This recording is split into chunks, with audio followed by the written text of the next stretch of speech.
as always, by my two favorite co-hosts of all time, Matthew Sponhour and Theo Ash. And welcome back to another episode of Stay Hot, presented by our good friends over at Little Caesars Pizza. We're Stay Hot, they're staying ready with some hot and ready pizza for you all NFL season long.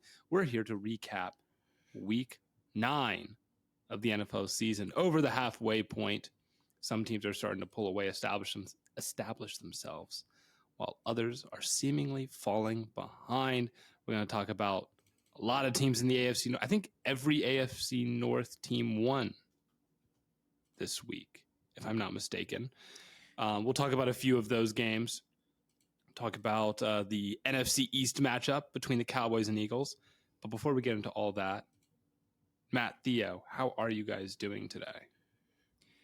I'm doing well. I watched a ton of football this weekend, including most of the college slate last night and all of yesterday. My friend Tyler Budge was shout out in Denver to watch his Oregon State Beavers take on the Colorado Buffaloes. You may know him as CF Budge on TikTok. He has been a friend of mine for a long time, going back to college. So that was a good crossover. Watched college football with him, and then all NFL today. I always think it's fun when I can meet my college friends who are also big on TikTok, and no one knows that they are. No one knows that we know each other, like Nerd Sesh, Logan, and Carson.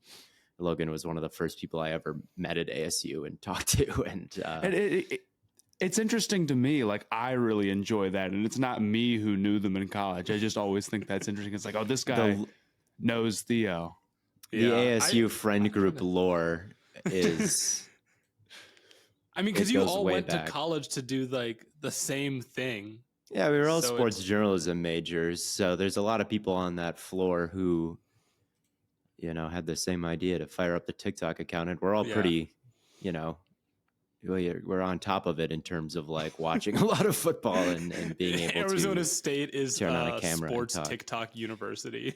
It is sports TikTok. It really is sports TikTok university, and it's just sports journalism university, man. There's no TikTok about it. Me and the boys are on TikTok, but if you are a sports journalism major or looking to be one, go to ASU, go to the Cronkite School, enroll, forks up. It's them and Syracuse are the big ones, right? Yeah, I would say so. Mizzou's also up there. I've heard that USC and Florida are pretty good as well, but for me, it came down to ASU, Syracuse, Mizzou, and then Elon College. Yeah, out in North Carolina. Elon. So those were the ones that I was looking at and focused on mainly. I feel like Matt and I don't really have that many people that we grew up with or went to school. Well, you have with. each other, right? Outside of each other, but like. Well, you guys have got classmates in the NFL. That's true. Coop. You guys know people. You went to a better a football high school more than I did, I think. Hey, won again this week, and shout out to the Gahanna Lincoln Lions, undefeated, 12-0. Crazy, man. Very good shot at the state championship. They were runner up last year, weren't they? I think so. Yeah. Yeah, runner up, and hey. They're going to be just when like all of Eagles. those kids go to play at Cincinnati and then go on to the league, I just know they're going to go off. Shout out Kamari Burns. Shout out whoever that is. Shout out Kamari Burns, man. He's going to be a star. Gahanna football getting the podcast mention. Matt, how are you doing today? I'm sick. I mean, still. I'm really. I know you texted us. Was it yesterday or the day before? You were like, I've become ill. But yeah, biological weapons once again attacking me. I get sick at a historic rate, and it sucks. And of course, then every time I'm sick, and I'm like, well, I got to go to bed at 10. There's always some kick-ass West Coast NBA game that I cannot watch. So I'm ready for this to be done, but I'm feeling better. So okay, I'm glad you're feeling a little better. Matt with the flu game, but he's pushing through. Proud of him. This flu game is like a 7-game series at this point. I swear to God. And they're up 3-2 right now, I'm afraid. Flu is winning. Anyway, let's talk about the slate of games today. I don't know what we wanted to start with. We should probably start with the London game, huh? Right. Yeah. Since we that can was start on early in the Chiefs, morning. Dolphins. I mean, I woke up to what was the crazy play that I woke up to? I don't even remember. You probably woke up to the Brian Cook Cook. tutty? Yes, Touchdown. the Brian Cook with the 5-yard strides. I immediately went and looked up his 40 time after, and he didn't run at the combine. But he was taking at big Cincinnati. Apparently at he was Cincinnati, a big stepper. Luke Fickell said he ran a 4.45. Not bad, pretty not bad. darn fast. Yeah. It was a great performance by the Chiefs defense, I feel Their like. defense is special, man. It's nasty. It's incredibly good. Their pass defense especially is phenomenal, and their secondary especially, because I don't even think their pass rush was particularly notable today. The only time I heard Chris Jones's name was really when he was getting that horrifically bad penalty. But their secondary, McDuffie, is fantastic. He's up there, man. McDuffie is way up there, dude. I mean, the movement skills with him, how fluidly he can change direction, and the tenacity, both at the catch point and in the run game. Like, he's really well rounded, and Snead can hold their own. It was a good secondary to get physical with these wide receivers. You've got some guys who are long and can really jam, and then McDuffie is someone who can, mirror like guys like Waddle and Hill, because he is kind of that smaller, more cat-like reflexes guy. So the secondary, I think, deserves a lot of credit. You never really saw that, wide open Hill shot where it pans and he's open over top or really anything like that. There was one play where McDuffie got beat where he honestly had pretty good coverage. I thought Tua just placed it really well on the back shoulder of, is it Cedric Wilson, number 11, where he was beat at the catch point. But that's the first 20-plus yard touchdown that the Chiefs have allowed all season long. That's and crazy. Was wow.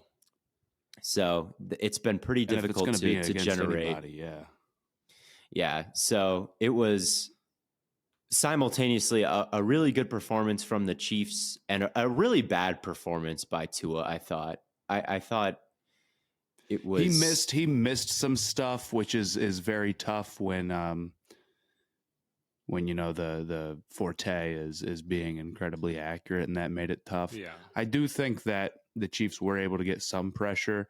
Now, it wasn't necessarily from the defensive line, but their coverage was so strong that they were able to dial up a lot of different stuff, and they were pretty creative with it. The cornerback blitzes, they had a couple of them that I saw were really, really effective. So they did a good job mixing it up, even if the defensive line itself wasn't necessarily generating a ton of pressure rushing for. Yeah, the corner pressures were huge, and they did a great job disguising it. You couldn't really, a lot of times there are visual tells, and if you watch the Amazon Prime Vision, it's I've enjoyed doing that because I love it becomes that, I like it too, and it highlights the blitz, but cool. You can really see when you're paying attention to it, and it lights up like, oh yeah, you can totally see it in their demeanor. I would be curious to see if Prime Vision could have picked up on some of the blitzes that the Chiefs sent at Tua today, because I thought it was pretty well disguised. I'm sure maybe there was a little bit that could have triggered it, maybe slightly more inside leverage, slightly more on the front of their feet. But in general, I thought that there were times with the physicality that the Dolphins receivers were kind of knocked off their spot or knocked off their timing. And this was one of those games where anytime Tua had to hold the ball or move with the ball, and that initial thing wasn't there, I thought it was really stark how much he struggled to make something happen late in the down. He threw a pass that was basically a 50-50 ball in the flat that could have gotten picked.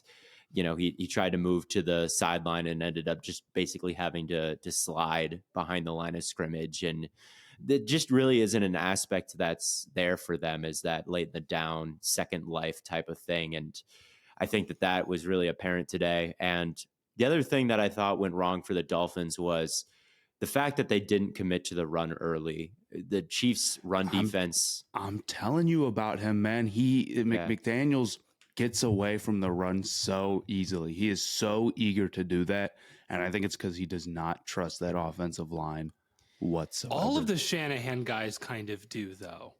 Kyle Shanahan himself doesn't. Yeah, that's what I'm saying. He's the initial guy. It's interesting because they're such good guys at drawing up the run, but yet, given the chance, they want to get away from it. Yeah. McDaniel, I thought, definitely did today. I don't know if I totally agree with that, but McDaniel certainly to get away from the run. McDaniel does. I'm not sure if it's an overarching theme from that tree. I know Kyle does and McDaniel does.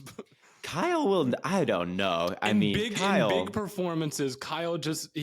I don't know why we're calling him on a first name basis, but like, I just feel like in big games, like how many big games do the 49ers lose just because? Well, how many do they? I guess the Super Bowl it happened where he passed. Was a big one. But I also think of the times where Raheem Mostert, like Jimmy Garoppolo, passed it 8 times the entire game. But I guess it has happened in big moments in the Super Bowl. But going into this game, the Chiefs' run defense was by far the weakness. Like, the secondary was really good. They hadn't allowed those deep touchdowns. But on the ground, they've allowed multiple 100-yard performances. They were 23rd in rush DVOA on defense. And I thought the key to this game was going to be a healthy dose of that instead of testing the secondary. And at halftime, they only had 6 runs. And they were within shouting distance basically the entire first half. It's not like the game was out of hand immediately. Yes, there was a touchdown on the first drive, but then it was punt, punt, punt, punt, punt by the Chiefs. So there was no reason, I thought, to be so pass heavy in the first half. In the second half, they actually stuck to the run a little more, and it kind of sparked their comeback a little bit. It did. Absolutely. It did. 100%. Yep. So I did a preview of this game. I thought that Raheem Mostert was going to have a big game and the Dolphins were going to win. He had a big second half and they won the second half. He had 7 yards a carry, I think. I was wondering where it was in the first. Yeah, I don't disagree. I think the other takeaway from this game, though, is the Chiefs' offense definitely looked weakest it has in a little while, or at least pretty weak. They are also getting away from the run in a pretty major way. This was a pathetic rushing performance. There is basically no big plays from Pacheco on the ground or McKinnon or even... Yeah, it was one of the worst performances of Andy Reid's career in terms of their success rate on the ground. And they're also super high in pass rate. So they're hardly running the ball. And when they do it, they're just not good at it. It's just not part of their identity at all this year. I think this offense, it's got a lot of holes. Like the Chiefs are very good. I don't want to call them not the favorites in the AFC necessarily. They're right up there with everybody else. But watching this game today, even in a win, can you see the path to them like having a game where the team around Mahomes offensively lets him down and they blow it? Absolutely.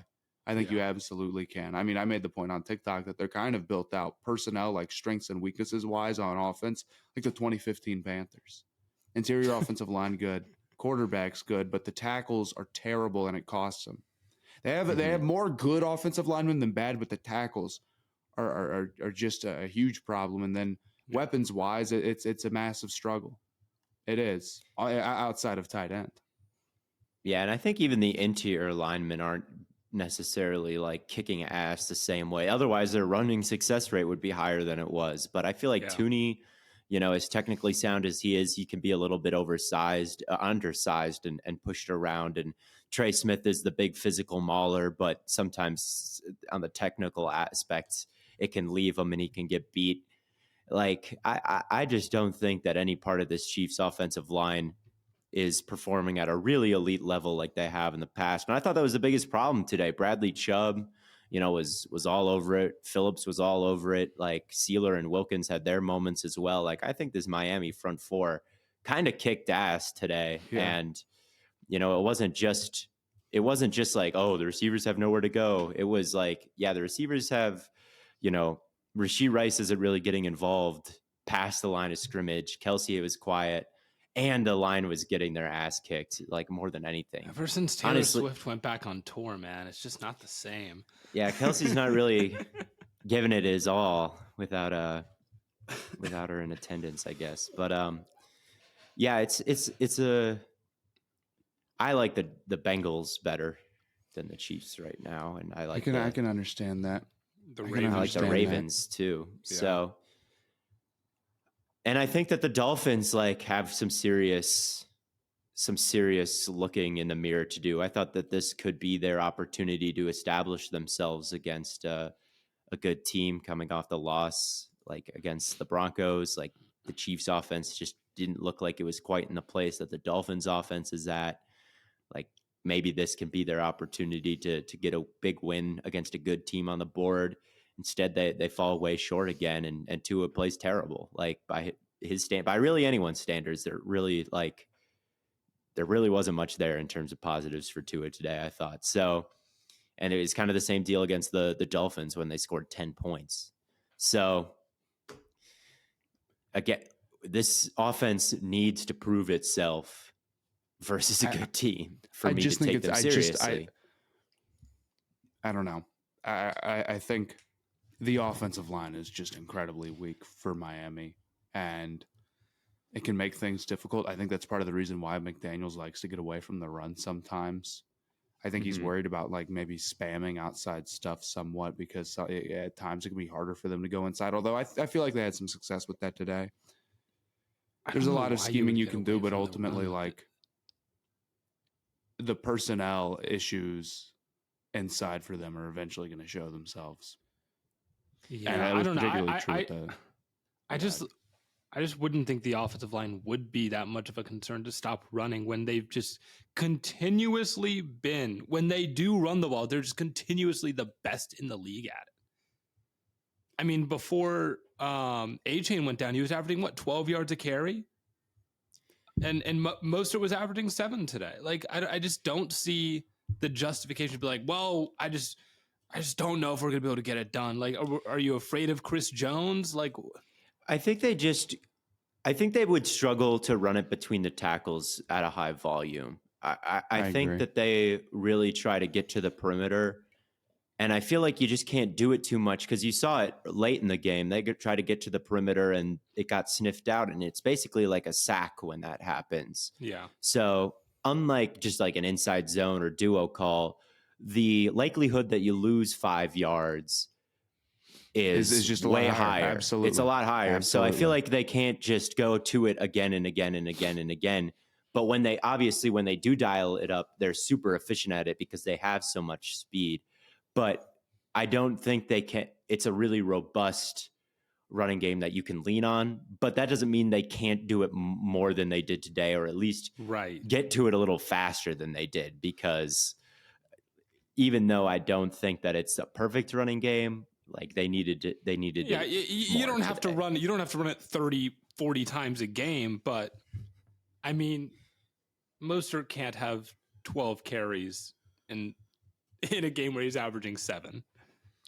Like, yeah, and I don't think that you can have 6 in the first half versus a defense that is 23rd against the run and like top 5 against the pass. Like let's have a better script, I think. So yeah, absolutely. Both kind of a disappointing performance for both teams. I think both fan bases probably are leaving like, man, I'm not totally sure about that old Super Bowl run this year. Although I certainly think it's not out of the question. I don't think. No, I don't think it's quite out of the question that the Chiefs make a Super Bowl run. Not just yet. But they're not on the level that I would put the Bengals and Ravens on right now. Right. Yeah. I would never count out Mahomes and Reed and Kelsey, but you want to discuss the Ravens then? Hey, might as well. The AFC North is by far the best division in football. Right. It's looking that way. All 4 teams are in the playoff picture as it stands right now. Yeah. Browns defense just had like the greatest defensive performance of the decade, apparently, in terms of success rate. Ravens Yeah, have I mean, beaten I fell beaten asleep. people up. I took a nap like when the fourth quarter came around. So I'm just like, yeah, there's no chance that this Cardinals team scores. Eagles, Cowboy. Wait, no, it wasn't on. No, that wasn't on. That was No, the it was noon window. no, yeah, it was Ravens and Seahawks Missed. was the one I missed out How are you on. gonna take a nap? You missed a Josh Dobbs masterclass. Yeah, I'm honestly upset that I missed that, but I was like, you know what? I've watched the Browns defense just torment Clayton Tune for an hour and a half, 2 hours. I'm taking. I didn't catch a single second of that game, so I don't know why I don't chose have to too watch much to that say over- about it. But over either of those games. But yeah, the Ravens are definitely the best team in this division as it stands right now. Them and the Bengals. We'll talk about the Bengals in a little bit. But yeah, it's like the Ravens and Bengals are the 2 most complete teams in this division by far, and probably 2 of the most complete teams in the NFL. Then you have the Browns and Steelers with great defenses and mediocre offenses, but they're still going to probably have a good shot to make the playoffs. But I did miss the Ravens dropping 37 on the Seahawks. Did not expect it to be nearly this bad. What I guess first question, what went wrong for Seattle? Seahawks trench play is way too bad, and I think them making a chip send move at the deadline. I just don't think the team is quite there. I think they could go be competitive against a lot of teams, but like ultimately, man, the offensive line got crushed. I mean, what the Ravens been able to get out of Clowney this year is ridiculous, man. And then, Gus Edwards had a master class and 2 touchdowns, and Keaton Mitchell was running really hard. He's really shifty, man. And it was just a totally dominating performance in the trenches. It was. And then on top of that, you've got a Geno who maybe you have to start having some questions about at this point. And it was just... I don't have too many questions about Geno more than the fact of like he's not as good as the Ravens defense, Well, we don't say that for Tua against a very good pass defense, so I guess not, but I don't have questions about Tua necessarily in terms of like what questions are we talking about? What's the long-term outlook of Geno Smith?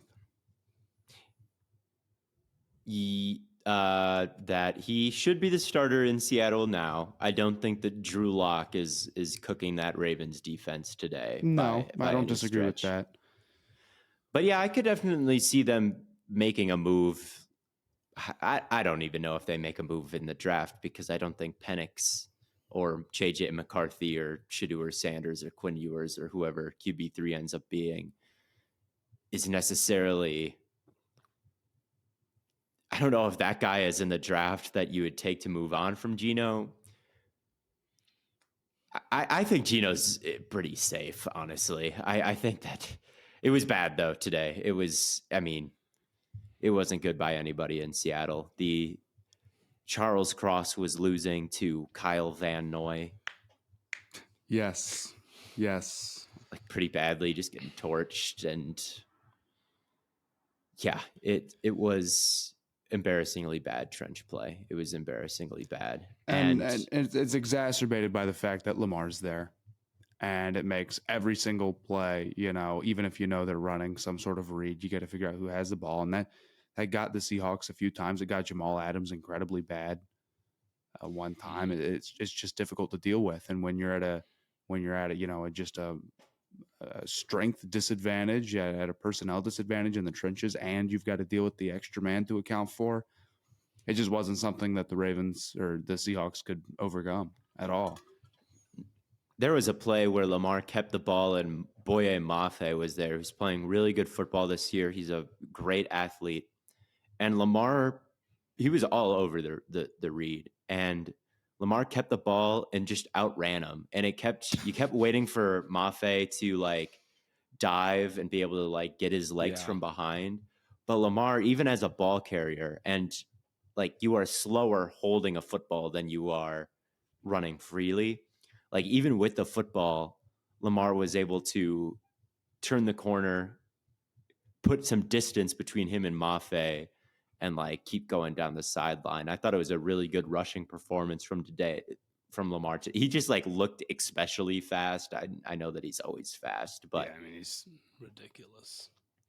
And then with the gravity that he has in the running game, gets extremely difficult. And I check my fantasy dynasty team every week, and the Ravens have 30 every week, and they're beating the brakes off some team. And I check, and Lamar has 9 points. That's every week. What I was going to ask. I'm looking at the box where I'm like, Lamar has like 200 combined yards, and he doesn't even need to do. What are we talking? He doesn't even need to do it. Like he does need to do things, obviously, but he's more of just this. He's like a gravity player. Just keep things open up gaps in the running game, and just like keep things on schedule. And then once we get in the red zone, they run the football and they score. Like he's not even. He doesn't need to put up gaudy numbers. Yeah. No, he doesn't. And the counting stats won't do him justice. And the same thing was true with Cam Newton, who often stole gaps and kept players still. It's just with him, you know, the real advantage of him as a runner is like you don't want to run him into the ground, but you do want him to be there as a threat. It's just one more thing for the defense to guard. You know, he only carried the ball 10 times this game, which, I mean, that's a lot for a quarterback, but how much it opened up for the rest of the offense can't be understated. And on the goal line, they should not be giving him goal line work. They should not. So Edwards or Mitchell or whoever can take that. And then the defense, like we talked about how badly their offensive line got beat, at least in Seattle. It's so difficult to deal with right now, the Ravens defense. Solak had a tweet earlier today where the touchdowns per drive rate of the 2023 Ravens is the lowest mark any team has hit since the 2000 Ravens, back when they won the Super Bowl and had that vaunted defense. It's just, they have so many decent pass rush. I worried at the beginning of the year, like, can you sim pressure your way into like a capable pass rush when you don't have that 1A pass rusher?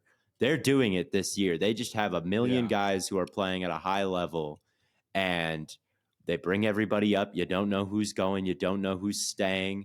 Their stunts are like perfect in terms of like their games opening things up and like making sense and not taking too long to develop. You watch like Steve Wilkes in San Francisco with all the talent he has. Like, why is Fred Warner running a game where he has to go out of coverage and loop like all the way around the like it just takes a long time. You're taking a great coverage body. It's like, this doesn't make any sense. You watch the Ravens do it, and like it's quick, it's effective. It just, and they're leading the league in sacks without a Myles Garrett, without a TJ Watt.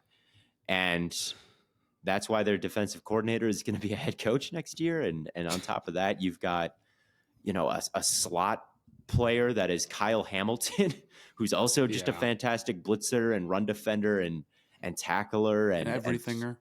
Just every man coverage guy in terms of mirroring and PBU. I mean, he's someone that I was incredibly high on coming out of the draft. He's lived up to it. Like, he really was a elite prospect. And man, Geno Stone picking off plays every week. They got the rotations backside. Like, people are getting confused, and he's reading things really, really well right now. So we'll see how like the all role players defense like translates to the playoffs, but they're beating the brakes off of kind of like top 5 NFC teams, at least the Lions and the Seahawks. So I don't know what else you want them to do. I guess beat the Steelers, but not much more than that. Talking about Geno Stone, we talked about the Eagles. I don't know if it was last week or earlier this week, where it's like, oh, look how good this organization is at drafting and at making the right moves at the deadline. The Ravens are the same way. I mean, how many guys do they draft that are just all impact players since like The 2020? The Ravens also seem to be the all consensus big board team. I feel like, especially their Yes, last they're draft one of when they them. got. Them and the Go ahead. Eagles are kind of similar sometimes, I feel like. Yeah, they But just they're right. never seem to overthink it. Like everyone that Twitter knows about and likes, the Ravens just seem to end up with, whether that be Travis Jones late in the draft, who I think has paid off for them. And, he's nice. Kyle Hamilton when he falls in the draft, and, Bateman and Dobbin, like guys, obviously they're not making a huge impact right now, but they just always seem to end up with those Twitter favorites or Twitter darlings or draft Nick favorites. And it, like, they don't overthink it. And those guys usually end up being pretty good because, you get these consensus big board that just means that most people who know ball watched them and liked them. So Right. it's not a terrible strategy. Their only misdraft as far as like a draft class is probably 21. It's like Bateman, Oweh, Ben Cleveland, Brandon Stevens, Tylan Wallace, Sean Wade, Dalen Hayes not on the team, and Ben Mason. That's probably their worst. This year, there really hasn't been an impact outside of Zay Flowers yet. I had Trenton Simpson, Tavius Robinson, KU But Kelly. they had fewer picks than they had in previous years, I think, too. Last year was the big one with Linderbaum and Ajabo and Falele and Amar Davis, likely in the later rounds. Like, these are all guys like everyone knew about, and they were all like good picks, it seems like. So yeah, Ozzie Newsome retired, but Ravens still getting stars, and right now I don't fully trust them in the play. Like, I just don't know if they have quite the overall star power to win in the playoffs. And I still worry that, like, we could see that Pittsburgh game where, like, Zay is dropping passes and, Odell and Bateman aren't quite, living up to where they need to be at. And, the injury bug always seems to hit them late. So I'm, like, not totally sold that the Ravens are, like, the best team in the league, but they've got a game coming up against the Bengals on November 16th on Thursday night that I think is gonna say a lot. Yeah, that'll be a great game. But I think they do have the star power, just maybe not at like receiver or at edge. But I mean, they have Lamar, and then they do have guys on defense. It's a linebacker and a slot safety. Yeah, you're it's just right. Not the key positions. They do have like the best linebacker and like the best slot player and like one of the better pass rushing. Like, they have Michael Pierce, like, who is one of the better run stuffing nose tackles, who also gives you a little bit of push in the pass rush. So they do have star power at kind of some weird roles, but you go up against Joe Burrow and Jamar Chase and T. Higgins, it just might matter a little bit more for them. And we'll see. I'm not out on it. Like, obviously, I think the Ravens are super good and a top team in the league, but as good as the results have been, I'm not ready to sit here and say they're going to win the Super Bowl. But man, they certainly look like they could. Yeah, they do. Yeah. The other place they have stars is special teams. Justin Tucker and their kick returners are pretty good as well. Like, Duvernay had a big one today, I think it was. I'll give you Duvernay as a special.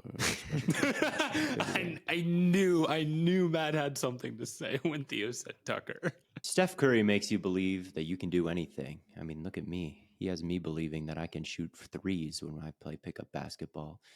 And the Curry 11s are specifically designed with ultimate bounce, grip, and stability to allow everyone to do their thing. New generations of ball players are coming up and showing the basketball world that the old rules do not apply. The future is exciting, fast, positive, and hungry. This NBA season, rock your favorite player and rep his shoes on and off the court. The Curry 11s are perfect for both the committed and casual ballers. The UA Warp Tech makes the shoe feel like it was designed for your feet. locked in no matter what you do on the court. Stop in your tracks with dual density UA flow cushioning and traction, an emergency brake that you don't even notice.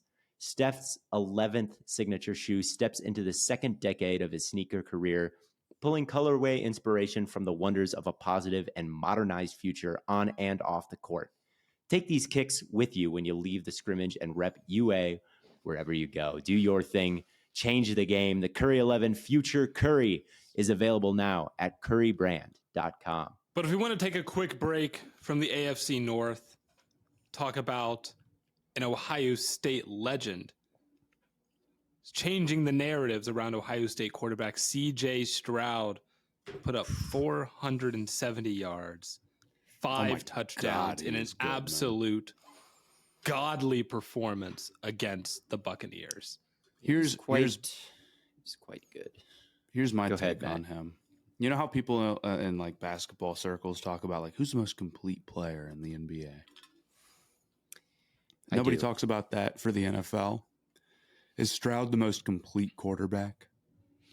As far as rookies go, he's up there. As far as rookies go, like anticipation, ability to read it out.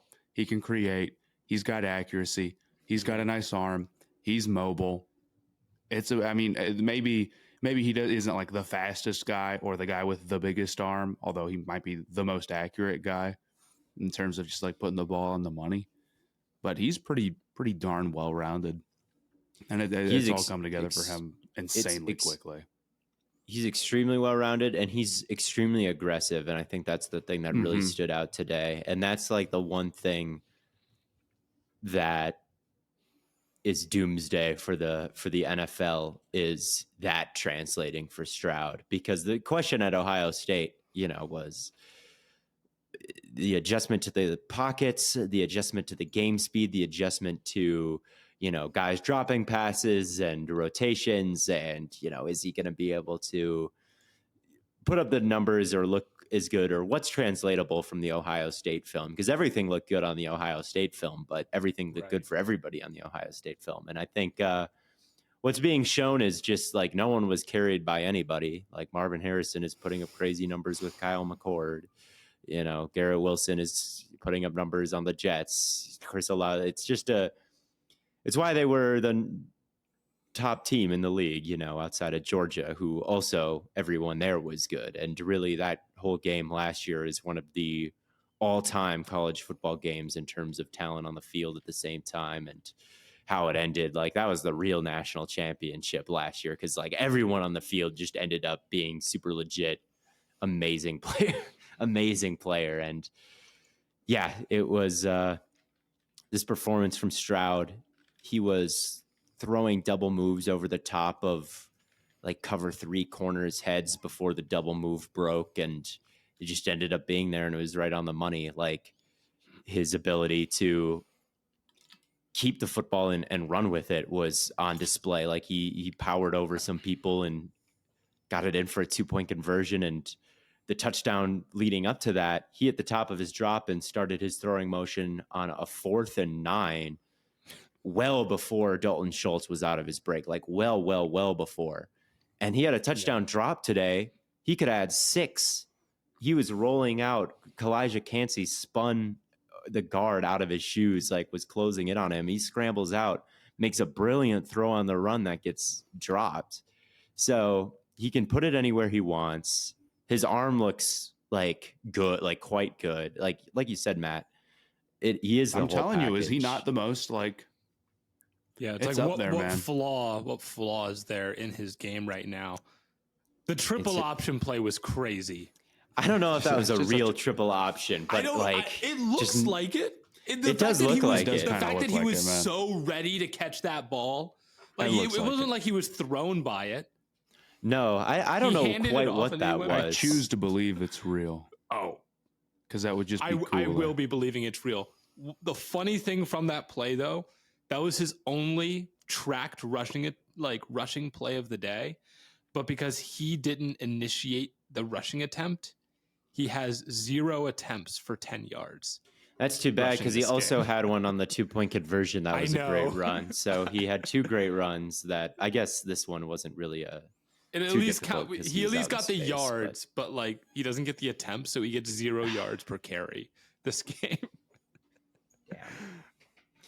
Yeah, man, he's special. He's him and Tank Dell and Nico Collins and Dalton Schultz had a big each- game. Yeah. I mean, they all know what they're doing. And shout out Bobby Slowick for getting them ready. And at the same time that everybody on Houston balled out, it was an atrocious game from the Tampa Bay Buccaneers defense. I mean, anytime you allow a rookie or really anyone to go for 400 something yards and 5 touchdowns on you, Probably not good. Yeah, they probably, they can't man up. Like Carlton Davis was awful today. You get these deep over routes and in breakers that you know that someone from the Shanahan tree or really anyone in the league these days is going to run. Like they're playing, when they do play zone, like you can't just cover space. Just because it's zone coverage doesn't mean you can't be on a man. Otherwise, it's going to be very easy for them. And like that concept seemed to be lost on the Buccaneers today. Like someone would break inside and no one would try to squeeze that space at all. It's like, well, that's not my zone. It's like, well, it kind of is your zone. And I don't know, man. Devin White is having a supremely disappointing season. He wasn't the main problem today, I thought, but just overall this year, I thought that he had a chance to actually like live up to some of the hype because they were withholding that contract from him. I thought maybe this could be like contract year Devin White, an actual chip on his shoulder. Like he could do a good job, and it just hasn't been there. It's pretty rough in terms of Tampa Bay's defense. I was excited about them earlier, but now they haven't really been able to hold up at all. And Bowles is probably not too long for the head coaching world, considering he was on thin ice after last year, and this year he just hasn't been able to sustain the success that they had over the first 3 games at all. And today was pretty embarrassing. Yeah. That team cannot run at all to save their life. Yeah, I would say not. No, their vision is they have some backs with some really, really questionable vision. I think like Rashad White has had some nice tackle breaking moments recently, but in terms of like between the tackles, yeah, it's pretty bad from their stable of running backs, which is especially disappointing because the Buccaneers' pass protection has been quite good. Everyone has kind of stepped up this year. Wirfs has transitioned seamlessly. All the young players that sucked last year like are a little bit better now. Specifically their right tackle, whose name escapes me at the moment, but he was one of the worst. It's not. Is it the North Dakota State guy? No, it's not Cody Mausch, although he's a little small at this point. Like he clearly has some pretty crazy movement skills to like keep his body in front of people, but there are times that he can get overpowered, but he's showing promise. Am I thinking of Luke Gadecki? Is it Yes. Gadecki? He was playing left guard last year and was one of the worst starters in the whole league. Like this year at right tackle, it's starting to get a little bit better. Baker's protected. You've got Godwin and Evans. Like the Bucs put 30 plus on the board today, so they've got some things 37. going for them. But yeah, it was a pretty atrocious defensive performance with not a ton of pass rush and not a ton of tight coverage down the field. And shout out CJ Stroud. I just couldn't get over the aggressiveness. There were times where I thought like you need to find the check down there, Stroud, because he was looking down the field, and that's just not what I expected going from his situation at at Ohio State to Houston. I thought it was going to be like he would be quick to take the check down. He'd be, wanting to get the ball out of his hands as fast as possible, and not really knowing what to do under like NFL pockets. It just hasn't been the case. I'm looking back at this throw on the game winner. You talk about maybe he the zip on this ball is nuts. I think it's a quarters look and they're running double post, and when you've got that, it's not a big window between the corner and the safety at all. It's pretty. Had heat behind it, man. And it hits him right on the face mask. Like the corner has just no shot to make a play on it. It's a beautiful read. It's a beautiful throw. There's nothing easy about it. It was big boy. His passing chart is beautiful right now. If this next Jet Stats one, just down the field, long touchdowns. The ethical hooper, CJ Stroud. No bullshit. Yeah, every like box on his the 20 yards on the left side, 20 yards middle of the field, 20 yards on the right side, it's all just like that dark gray color because it's all perfect. Yeah, it was quite the performance, and he's on pace for the most efficient rookie season ever for a quarterback. And there's not a lot of flukes on that list when you look at like the yardage leaders. It's a lot of Justin Herbert. It's a lot of Dak Prescott. Right. It's a lot of, Cam Newton. Yeah, we've seen some good rookie. I mean, Baker had a good rookie year. Cam had a great rookie year. Herbert, Dak, all great rookies. But, bro, Stroud is nuts.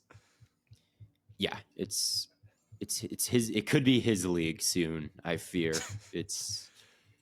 Would you say he's we have to probably prepare locked ourselves. up rookie of the year? I mean, barring like a pretty bad. He's got Yeah, I a would hell of a say lead it's on it, man. it's pretty tough to vote for anybody for I mean, him. yeah, who else but is going him to win right it? now?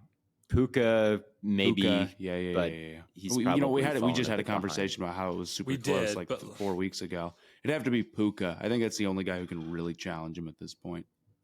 Yeah. Yeah, he'd have to fall off if he keeps Mhm. playing like this. No one's ahead of him anymore. Right. Maybe Puka was. I mean, Puka, you can't discount the season he's having either. But Yeah, I mean, he's been playing amazing, but like Stroud is basically has like changed the Houston Texans offense. You know, I like to go out and work out and go to the gym every day that I possibly can. But recently, I'd been plateauing. I wasn't getting bigger. I wasn't getting stronger. And that's the opposite of what I want. And I didn't know what to do. That's when I downloaded Fitbod.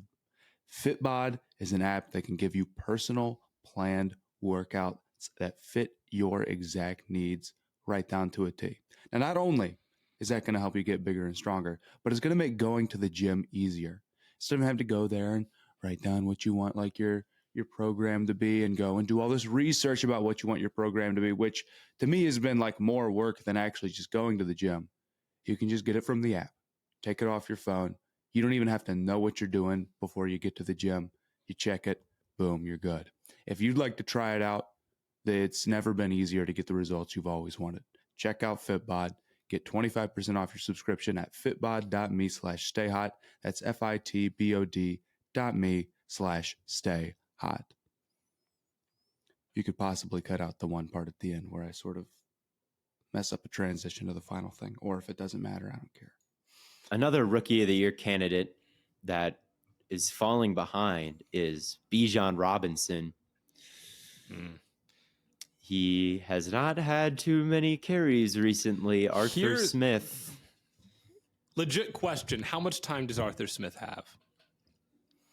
They hate him in Atlanta. You don't get to Atlanta fans hate him so you do much. not It get- is unbelievable. I get it. You don't get to ride the high horse of like, we're not playing fantasy football out here, and we're not just gonna like get our like top 10 draft picks and Bijan and Kyle Pitts involved when they're clearly outstanding players and athletes, but then not win games. Look, Bijan not being involved, I can live with it. Kyle Pitts not being involved. That's where I draw the line. That's where I draw the line. Ritter not being involved. No, hold on.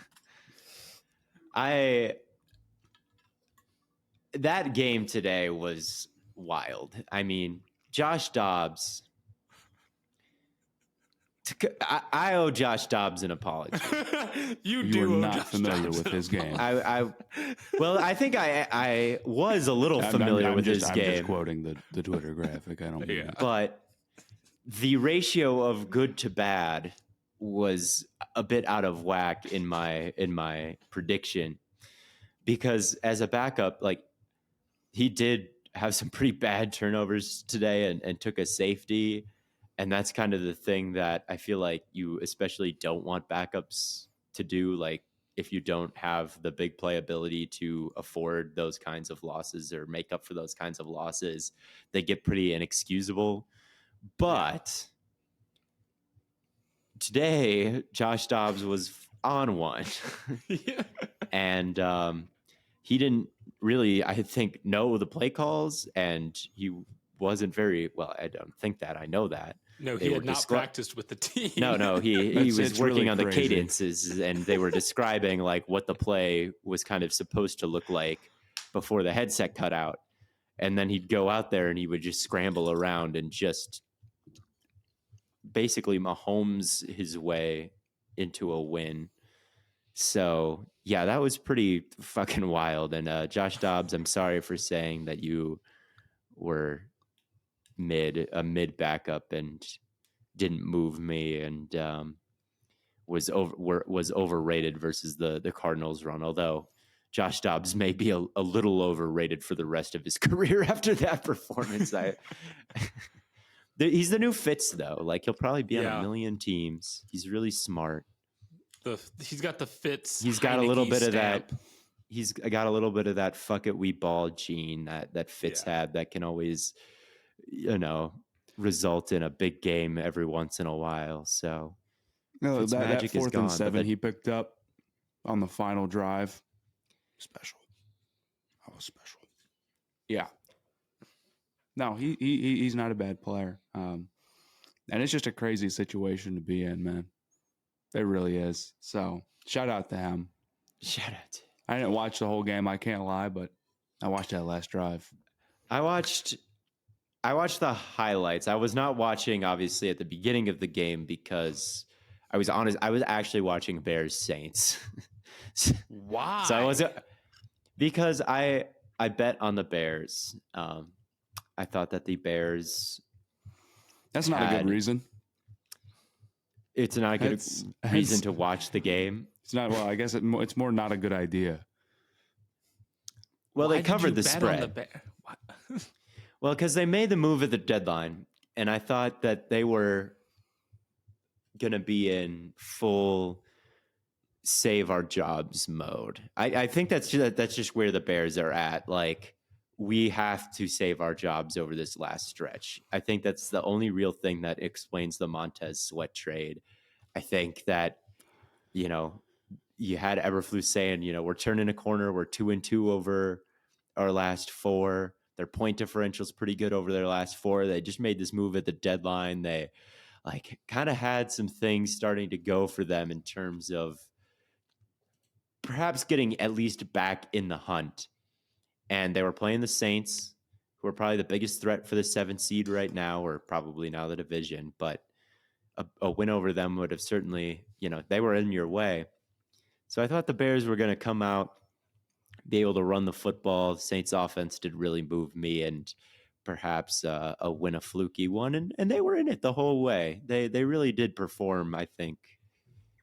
They had a shot to come back, but at the end, Bajent just can't play. So they turned it over like 5 times in a row. So yeah. It was a mentality bet. It was a vibes. What was bet. your bet? Did you bet for them to win? Yes. Just straight up Bears money line. It was they were big underdogs. It wasn't much money. I thought that the Bears were going to come out and really play hard. I just think it's funny. When did you place this bet? Because you could have also challenged Matt on the Stay Hot locks, but then you wouldn't. Well, I'm not going to lock it. I'm not. They're 8.5 point dogs. I thought the Bears had a decent chance to upset the Saints, and I thought the Rams had a decent chance to upset the Packers, just because the Packers could get beat by literally anyone the way they've been playing recently. But the Rams' backup quarterback was just not an option, and neither was Bajent, so neither really worked out for me. Bet on the Bears covered. Bet on interim coaches, not on interim coaches is a lock. Interim coaches is a mortal lock. I didn't watch even a single second of that game. I don't know what happened at all.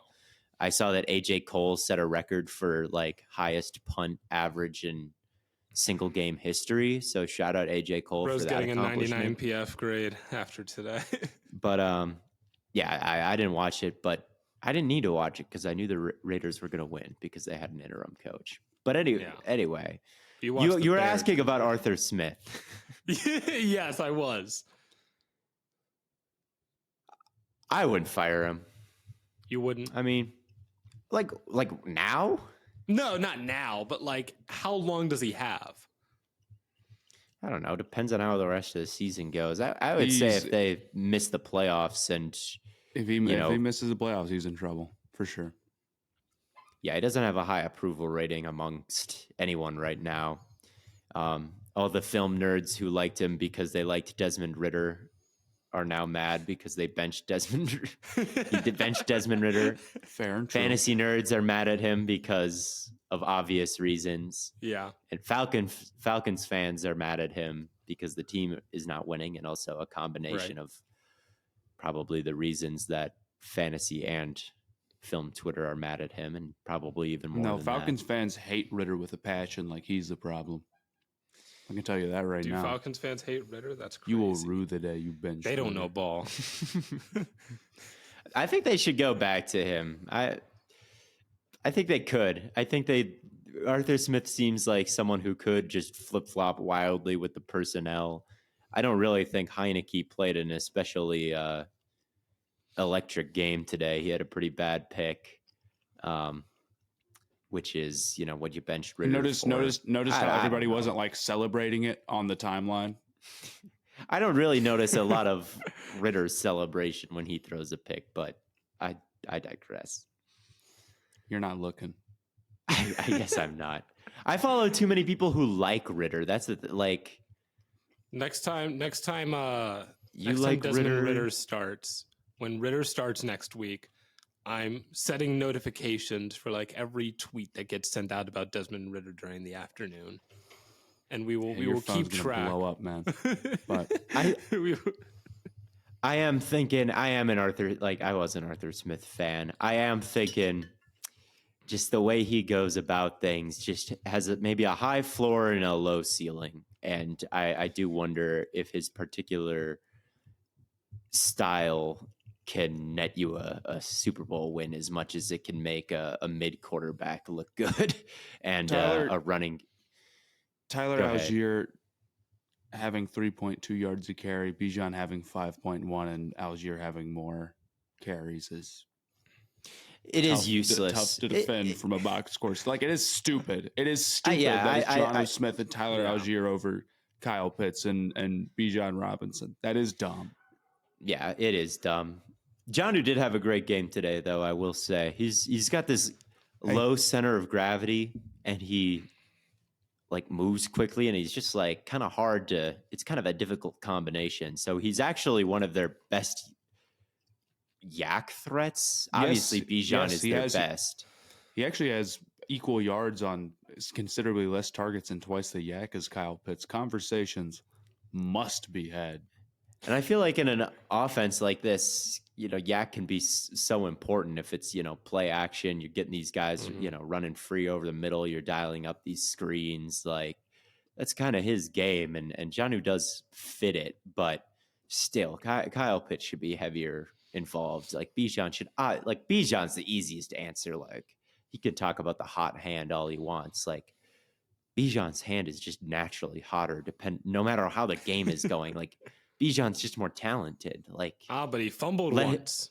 Let him be the hot hand, like he'll probably get there as far as I can tell. So yeah, it is silly. I do like having a guy that kind of doesn't do what everybody else is doing, but if you're going to do that, be like Todd Monken or something. And like, if you're going to do that, it better work.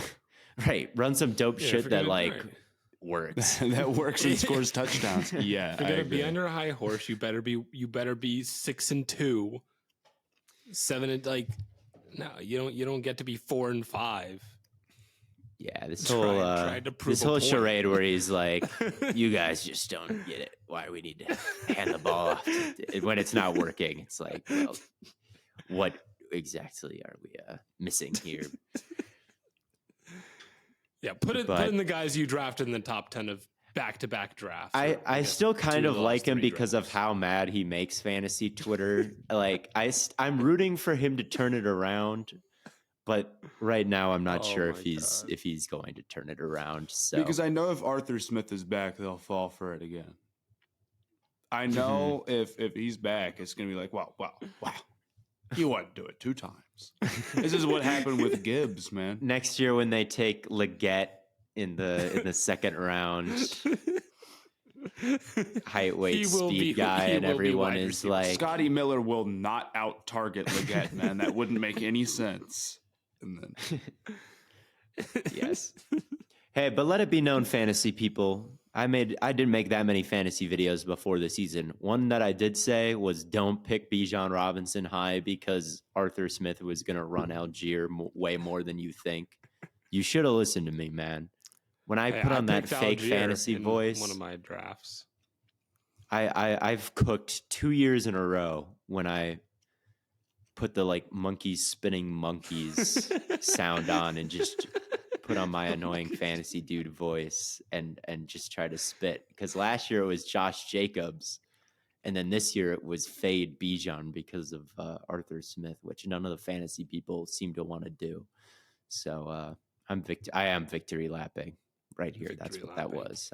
I took Algier in the 32-team fantasy league. So someone started Josh Dobbs in the 32-man fantasy league. I should say 32. I got to stop saying 32-man fantasy league because it's not a gender inclusive thing. So I apologize for that. But in the 32-person league, someone had to face Josh Dobbs, even though he went into the game a backup, and he actually kind of balled out for them. So let me know if I'm going to win this week in the 32-person fantasy league. You're not, man. I'm up 67. I'm up 67 to. I'm playing Zach this week, man. You're winning against Zach. I thought he was saying I'm up 60. I'm up 67 to 38. He has Herbert and Keenan playing tomorrow. What's your percentage to win? 40. I don't think you're winning. Well, maybe. I don't know. You have no Jets faith. defense is tough. Anyway, my team choked this week in that league. I'm sorry, I'm going on a tangent. No, it's okay. my team won. And I got a gimme next week, so we're battling. We're taking it 1 week at a time. I don't really play a top team.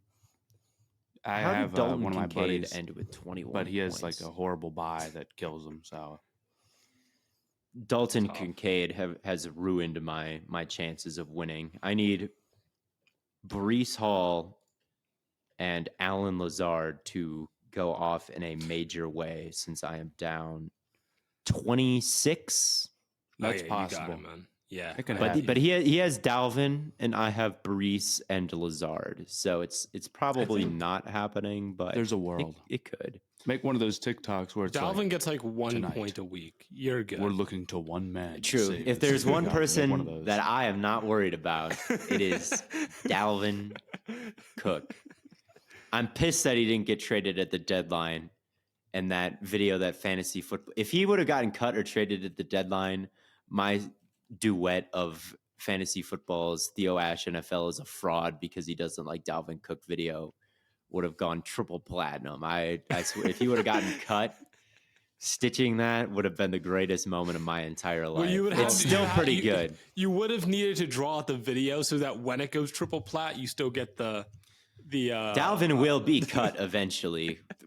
Well, totaling less than 200 and make yards. Sure the video, make sure the video is 60 seconds happening. So you get paid. It's still on, but it just was delayed. Yeah. But anyway, I don't think I'm worried about Dalvin Cook. Now that I say this, he's probably gonna fucking yeah, bro's going for 200, going for 4 touchdowns. 200, yeah, but whatever. If you're anything like me, trying to get last minute tickets to see some of your favorite events, whether that be sports games, concerts, comedy shows, whatever, the best place to get those tickets is the Game Time app. Because whether you're trying to see Ohio State football or maybe you're trying to get ready for the college football playoffs, you don't want to be scrambling, trying to find the best seat. You don't want to be unsure of where you're going to be sitting. You don't want to be getting gouged out of crazy prices. So the best place to get last minute tickets at the best price, where you can even see a preview of your seats before you even buy them, the best place to do all of that is Game Time. So use the code BlaidenK. Take the guesswork out of buying tickets. Download the Game Time app or go to gametime.co and use the code BlaidenK to get $20 off your first purchase. You're already getting the best price. You're already getting last minute tickets. Why not take an extra $20 off? Make your life a little bit easier. Terms apply. Again, create an account and use the code BlaidenK. That's BLAIDENK to get $20 off. Download the Game Time app today. Last minute tickets, lowest price, guaranteed. If we want to talk about the one good game of the midday window, Matt, I know you said you watched your Panthers, and I'm sure that was a great game to watch. Yeah, right after the Stroud performance, I'm sure it was I don't want a to hear great about one. But there was Eagles-Cowboys NFC East matchup. Great performance down to the wire. But in classic Cowboys fashion, they miss out on a touchdown by 1 inch. They score on their next possession. Dak rolls out. We think he gets into the end zone for a 2-point try. His foot is out of bounds while he's 1 yard short by like 2 inches. And then they end up losing by 5. And they had a chance. They had like 2 huge penalties that got them into the red zone, but could not quite pull it all together. Just very Cowboys loss. Matt, I think you made a video about that. I just posted on my story. You just saw the Cowboys down there on like the 5-yard line, and you're like, dude, they're going to take a sack here for sure. You could just tell that offensive line has some problems, man. That Eagles pass rush is very strong. I think the takeaway is that the secondaries from both of these teams, shaky, questionable. Yeah. Extremely shaky. And who knows Extremely shaky. How bad was Bradbury hurt? The Eagles is especially shakier than even the Cowboys is the Eagles secondary. The Cowboys had to deal with several. I guess AJ Brown and I guess threats. they only threw for 200 yards. The Eagles did, but on 23 attempts. So, but there was a ton of penalties as well on the Cowboys secondary that doesn't take into account. There were some really big ones in the down the field, so that doesn't take that into account. But the Eagles, same deal. And then CD had almost 200 yards today, and they had what was it? Job matched up with him like one-on-ones a couple times in this game. Like, what are we doing here? Like, why is that the answer? Why aren't we moving Slayer around or putting a stubby call in the slot where there's some sort of triangle like bracketing CD or the number 2 when he's lined up there instead of keeping Job on him one-on-one, the undrafted rookie. And Slay has not been as strong this year as he was last, like not even close. Neither has Bradbury. He's been banged up. Their linebackers haven't been good in coverage. Like, there's just not much to write home about in terms of positive forces on the back end for the Eagles. And yet they are the best team in the NFC. Yes, they are the best team in the NFC because the Cowboys defense, like Gilmore and Bland has filled in pretty admirably, but today, it's been up and down for him, and today was a little bit more down with some penalties, and he got beat for a touchdown, although that was a gorgeous throw from Hurts. Hurts and AJ Brown and Devontae Smith are playing like elite ball right now. Same with the offensive line, I think is basically as good as ever. So they're starting to figure some things out and turn into an elite offense, and the pass rush is still there, and they turned up the heat towards the end of the game. But it's certainly, I think, not as strong of an Eagles team as it was last year. And I think that the secondary is the biggest reason for that. But again, I think the Cowboys defense is a little overrated. Like I've said all year, like they just don't quite have all the guys needed. And they played man today because that's all they know how to do. And just, you're playing AJ Brown, you're playing Devontae Smith, and you're playing man, and you're getting beat. Yeah, Tough to get wins like that. it is. No doubt. I thought Dak played a pretty good game. Played a great throughout. game. Played a great game. Very few mistakes. There was one of the sacks towards the end. I cannot believe he held on to the football there because he was trying to like throw it out through the sack, and he just held on to that shit with one hand as he's getting dragged down by two guys. But yeah, I mean, he threw 3 touchdowns, 374. My only caveat is at the end, why are we not going to Lamb? Why are we going to Lamb? Like that, like I think they went to who? Tolbert with the game on the line. May have been the look. I don't have that play that you're talking about at the top of mind. I'm gonna pull up the last play, or Why not didn't you throw the to last. CD? The Is he- last play is they he did stupid? go. The last play they did go to CD, and he came up like 2 yards short. Maybe it was like right before. Well, not I can't say that every throw is going to beat a CeeDee Lamb. Not every throw, but they had one play in particular where they went to Tolbert on the right side, and it was a one-on-one contested ball. Well, And if he it was ended up being one-on-one, was CD double covered? CD was one-on-one, and it was the exact same look on the other side. And even the announcers were like, "Yeah, if I'm going to take a contested look, I'm giving it to CD over." Like even like Tolbert had like a pretty solid game, but you got to go to Lamb there, I think. Yeah, I mean, I can't quite. I don't know. Yeah, you should. If Lamb is one-on-one, you should throw it to Lamb. But Lamb, like, he had 200 yards, and Dak played great. I think this one really falls at the feet of the defense, and honestly, the refs as well didn't help Dallas out in this game at all. I would say. Man. I don't think it's all the. They got two penalties on their final drive with 40 seconds left. No timeout. They got 2 huge penalties to move down within the red zone. But they were penalties. You're saying like the refs didn't help Dallas out. Well, that's not help. That's what's supposed to. There were like mistakes that the refs made that benefited Philadelphia. I'm like, yeah, but it's I'm not just like saying it's a factor in the game. There was the substitution thing where like Dak let the judge know that like there was what was the exact situation? Let me pull it up.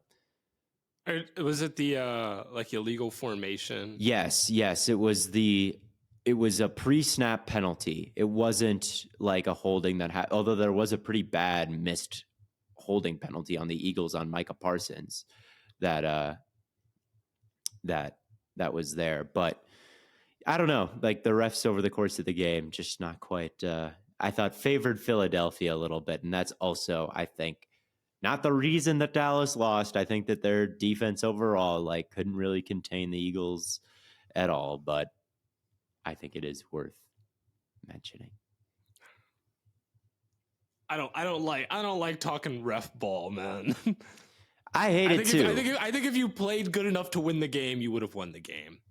I agree, no doubt about it. I just know that it was a factor, and I think the refs or Dallas fans do have a legitimate quarrel.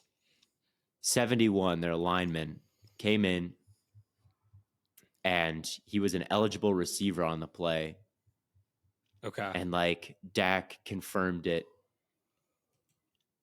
But is Dak able to do, or does the player himself have to declare himself eligible? I don't exactly know how that works. Yeah, maybe he needed to go over and tell it to him directly, but still, yeah, maybe it wasn't so much the refs. What drive was that on? That was on their fourth quarter drive with about 6 minutes left in the game. I think it was the one that ended up being potentially stopped 1 inch short, the Shoemaker one. I think it was that same drive. It was the one that and they scored, but then they were like, "Oh, 71 wasn't eligible." Yeah, 13 but plays. it wasn't quite. It wasn't. It's up for debate on if that was communicated with the official, and the official just like didn't hear it, because Dak certainly communicated it, and you would think the sixth offensive lineman would, but I don't know. I guess I don't know what happened. Yeah, I don't know. I think that's. I don't. I'm not gonna blame the refs for why the Cowboys lost. I don't really blame them either.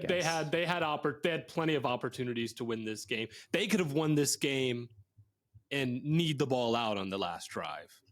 Like their I don't even know if I would blame the defense. Their defense got. I would blame stops. the defense. The defense got 3 back-to-back stops at the end of the game when they were down. What was it? What were they down? They were down 11, and they got 3 back-to-back stops and didn't win the game. Yeah, the defense did clutch up towards the end, but I don't think the defense overall provided much resistance, and the miraculous comeback at the end was what was needed. I mean, Hurts had a 0.44 EPA per play today. Like, that's a massive number. They were great running the ball. They were amazing passing the ball. So even though there were some key stops towards the end, it was a pretty difficult situation for the offense it's towards the end. But they were in position. They just couldn't score. Like, you just can't. 10 plays, 45 yards to turn it over on downs is embarrassing. And then the last drive is kind of like, you really weren't supposed to score there. 1 timeout, 46 seconds. But like, to get into that position to where you were in the red zone because of 2 crazy penalties and to not be able to score is like, you had such a shot. You did have such a shot, and the defense was a big reason why they were in that situation, and the offense isn't what pulled through. But overall, Dak and the offense played really well, and I think overall the Eagles were not met with as much resistance as was needed, and I think that's kind of the main story. And I think Dan Quinn, I just have not been impressed with his defenses against really good teams. I think this man coverage and single high safety and create all the one-on-ones, like, when you don't have the guys, they're not helping. You're not helping them out with the scheme. And when they run into really good receivers against the 49ers or Eagles, like, it's pretty easy sledding for those elite teams. So it's a big reason why I'm not too concerned about Dallas in the playoffs if I'm San Francisco or Philly, but we'll see how the second game between these 2 teams go. Yeah. And if the Cowboys, like, if that 1 touchdown, like, if his knee isn't down in short, or if Dak isn't out on the 2-point conversion, like a yard short, I mean, we're talking about a completely different game. Like, it's like we can point the finger for Dallas, but like, we're literally 3 inches away from talking about, like, oh, what are the Eagles? Like, oh, who cost them the game? It's like, it's very ticky-tack, I think, at that point. But it was a great game. Then there was one more big game Sunday night. Yes, we're moving on to our Little Caesars game of the week between the Buffalo Bills and the Cincinnati Bengals. I feel like I've said kind of what I need to say about the Bengals. I think they're the class of the league right now. I think that Burrow is all the way back. I think that their defense has as good a track record as anyone in the league in terms of shutting down the elite quarterbacks across the league. Today, they really, had eyes on Allen every time he tried to run. There were people right there. A silent game from Gabe Davis, 0 anything. I know people are excited about that.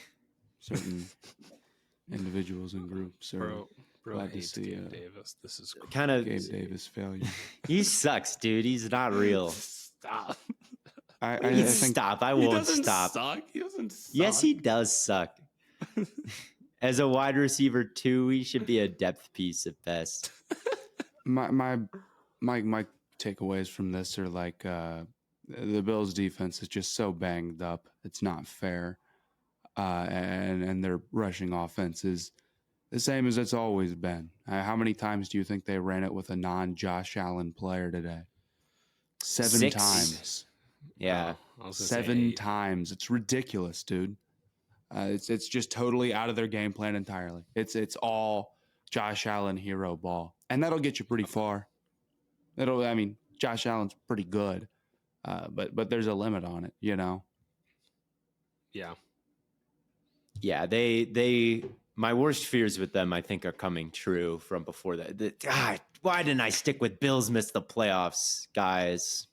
I think it could really happen. I think if the playoffs started now, they wouldn't be anywhere near, and their schedule really gets tough. And I just don't know if they have the juice right now in terms of offense. Like, the line isn't too great. All the older players are falling off a little bit. Von Miller misses a crucial play at the end of the game to let Joe Mixon out of his grasp, and then he seals it. Like, he has been pretty invisible as a pass rusher. Poyer is looking pretty rough, and he's no superstar anymore. Milano's gone. Obviously, with all the injuries, that could have been a Mickey Mouse prediction, but It would. I will stand on that. It would have been, and it also has not happened yet. it hasn't happened yet either. But this is what I was afraid it would look like injuries to some of the older stars. The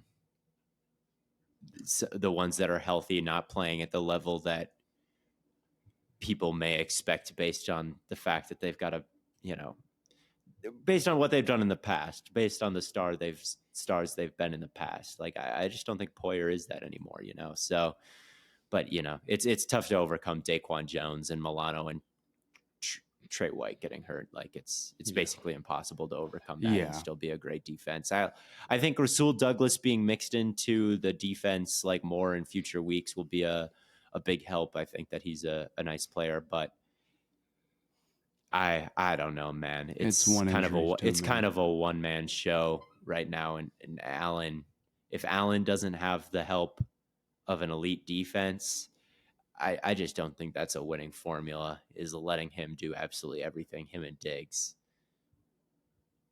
And now more than ever, that's what it has to be. It's certainly without a top tier defense, and certainly not in the playoffs. Yeah. It to me, it feels like the only reason they even get other people involved in the offense is just to keep them honest, more so than we have other weapons we can throw to. We have a run game it's just we run it to keep the defense honest. We throw to Dalton Kincaid or Dawson Knox or Gabe Davis just because we literally can't throw it to Diggs every play.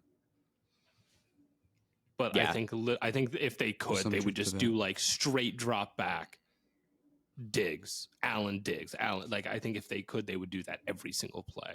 I mean, that's what it was tonight. seven designed runs. It was basically completely gone. And I know that they went behind, but I've seen examples of teams running in comeback efforts. It happened really early today with the Dolphins. Yep. They didn't completely abandon their running game, and they worked their way back to within a score and a chance to take the lead at the end, So it's not impossible to do, and the Bills just have no interest in doing it. They're not balanced. They can't really rush they had a play tonight where they rushed 6. The Bengals had 5 in protection, and they got locked up. It's how is that even fucking possible? I know exactly what play you're talking about. There was no free rusher, and not only was there not that, no one won. What? Yeah, they got caught. How is that even mathematically possible? Yeah, I have no idea. And that's what happens when I think your head coach is your defensive coordinator. Honestly, I don't like that setup structurally. I think that your defensive coordinator should be your defensive coordinator. I think that you should have 2 defensive coordinators if possible. I just think that having guys, as much manpower in the building helps you if you can get smart people in there. When your head coach is the defensive play caller and also trying to manage the game and be the CEO of the team, I just think it's a lot for one human being to to focus on. I think about my job and just like being a mid-tier like film nerd. Like it's a lot for me to do. Being a defensive coordinator and a head coach, like you just, Yeah. I think it's just spreading yourself a little thin. I would not be and interested I thought for a in. long time that you should give up play calling duty, and yet here you are. I know. I lost a big Madden game to the Eagles in my Giants franchise. I was trying to call plays. Why has nobody ever made that TikTok where it's like you're sitting there playing the Madden, but then you got like all your friends by and they all have their own role, and you've got somebody calling? Like, I could see that being a little skeptical. That it was when Budge was here. He was with his brothers, and one of them is Riley. He's 19 years old, and he chimed in. I was playing a Madden game, and they were watching, and he chimed in 2 or 3 times with plays I should run. Each one of them worked to perfection, and they were gutsy play calls. Damn. So to have that assistant coach giving me advice was very sage, and that was just yesterday that happened. I do a Madden franchise live stream every Monday where I play like as a quarterback for the Raiders, and I don't call my own plays. I do like the ask coach or 1 in 7. Our play calling is god awful. Well, you have direct control. Oh, but you're trying to be quarterback simulator and just right. I'm not like calling. I just like go with like whatever play. Like there's like a list of 3 plays that come up, and I just pick one of those. And anytime if I get sacked, they just call 4 verts immediately. It's just like I'm just like, what am I supposed to do with that? Well, that's what you would. I've played Blaiden. I've played against you in Madden, and you can't act like. You don't almost exclusively call No. I call 3 verts. It's a completely different play. Because I don't have the back. I don't run a go route on the backside. Do they even have 3 verts in Madden? What playbook is that? It's trips tight end verticals. And the tight end runs like a quick out or like a drag. So that's my check down. I leave the running back to block. And then I have a fade, a seam, and a deep post. And based on the coverage, I can pretty much dissect however What do you do versus quarters? That. Quarters is the hardest one to beat. I've played you in Madden before, and you threw like 5 picks because literally you're like, oh, depending on the coverage. But I beat you. Because we were playing on PlayStation, and I would press X, and it would go to the fucking wrong receiver. I can back this up. Excuses. Matt was there. I have a witness. Blaiden was quarters is the one coverage that 3 verts versus quarters the whole game. I'm trying to put it together a legitimate game plan. There was very little adjustment from Coach Kirk, I'm afraid. So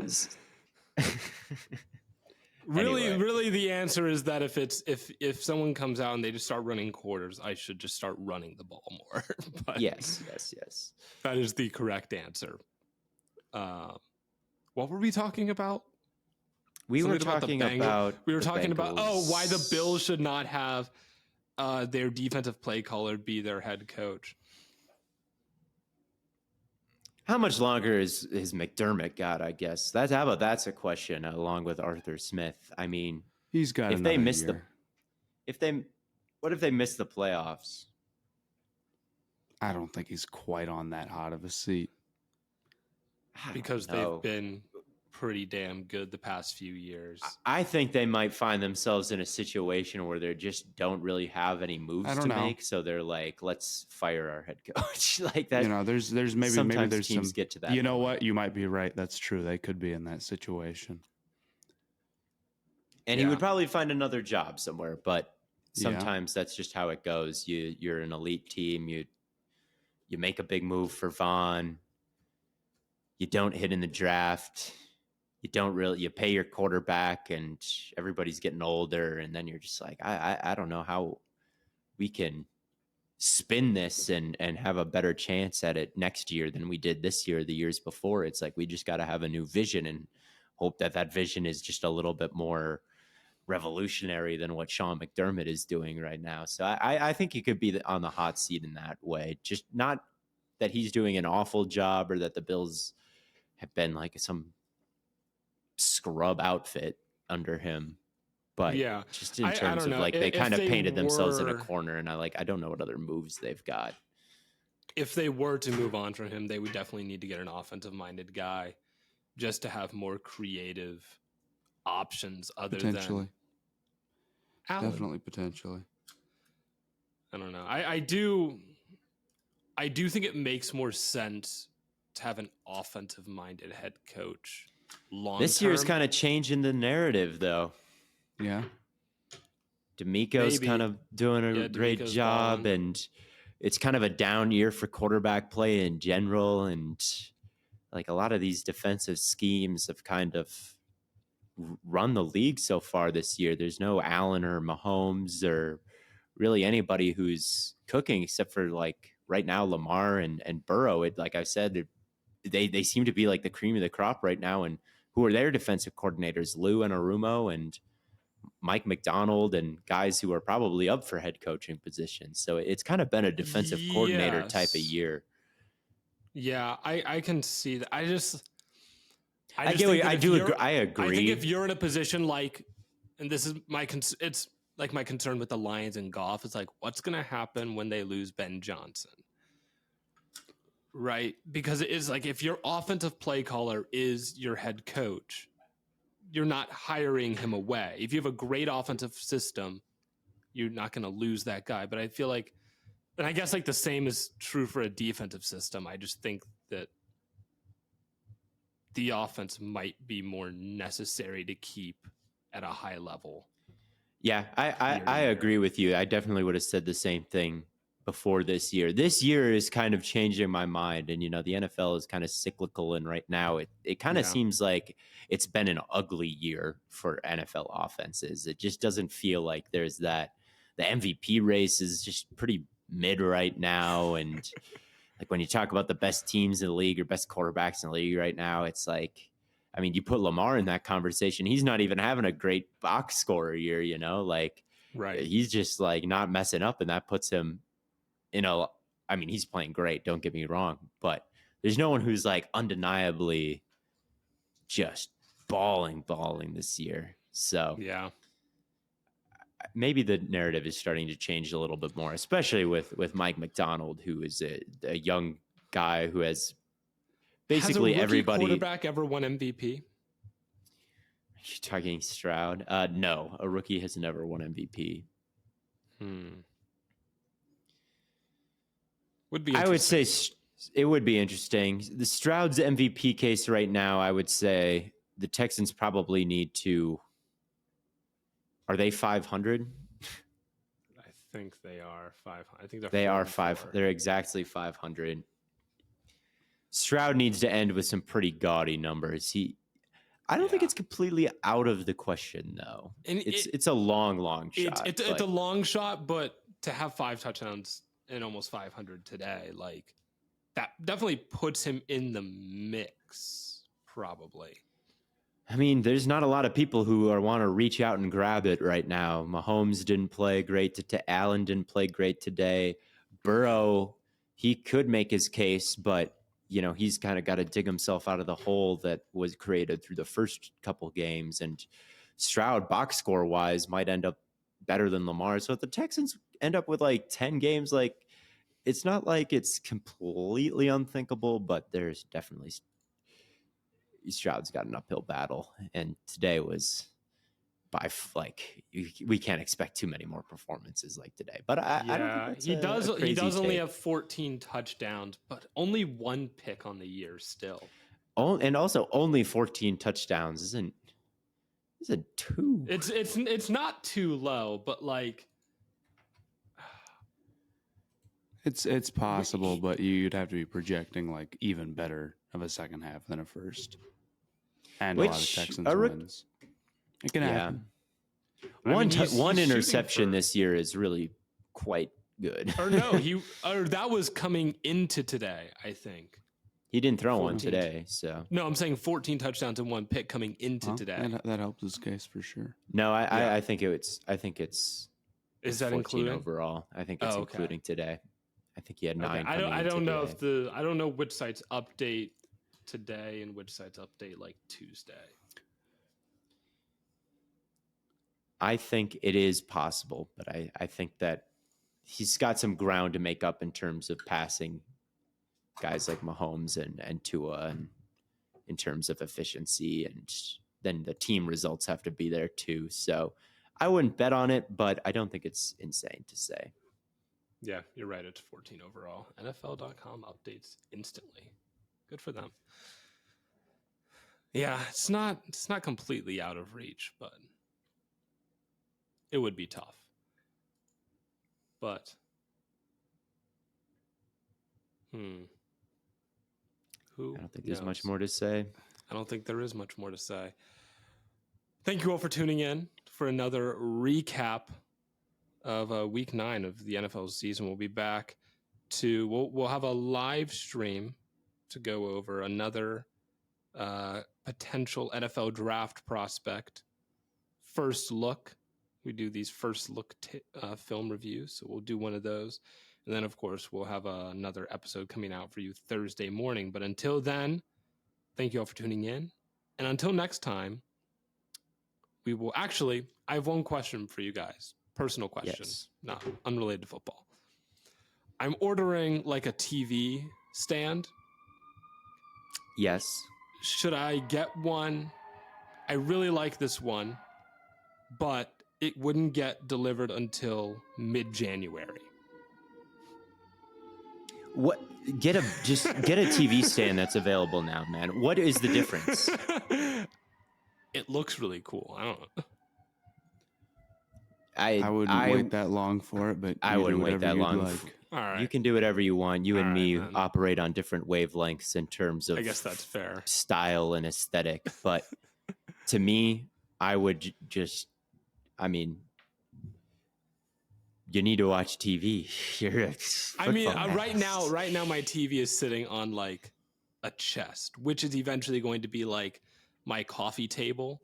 Here's what I would do if I was you. It's this old cedar chest. I'd order the one that you like, and then Okay. I would go on Facebook Marketplace, and I would go TV stands free, and I would get one for less than 2 $30, and it can hold you over until then. Because I promise you, there is a TV stand that is extremely cheap somewhere, and then you can work with that, and then if you think it's not worth it, then you can buy the expensive one. Where I don't even know what furniture stores you could be looking at where things are available this late. I feel like the whole world is instant gratification right now, except for where you shop.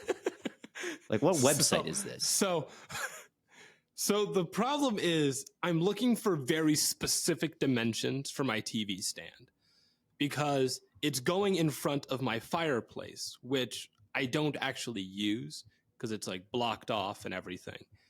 So, and I can't really open it up until I redo my flooring, which will be years from now. So I'm not worried about that right now. So I need to put something in front of it, but I don't want anything too wide or too narrow, and I don't want anything too short because I don't want you to be able to see like where it's blocked. So I need something that is somewhere between 55 and 59 inches wide, and I need something that is between like 36 and 42 inches tall. So it's very specific dimensions, and believe it or not, those dimensions were really hard to find. Well, I guess maybe you couldn't find those dimensions on Facebook Marketplace. Probably not. It's worth a look. That's what I would say. Yeah, every maybe. piece of furniture in this That would just be apartment, temporary. yeah, It would just be temporary, yes. So maybe that's what I should do. I also need to get a rug, but just thought I would throw it out there. But hey, thank you all for tuning in. Let me know in the comments what you guys think I should do. But until next time, we will catch you on the flippity flop.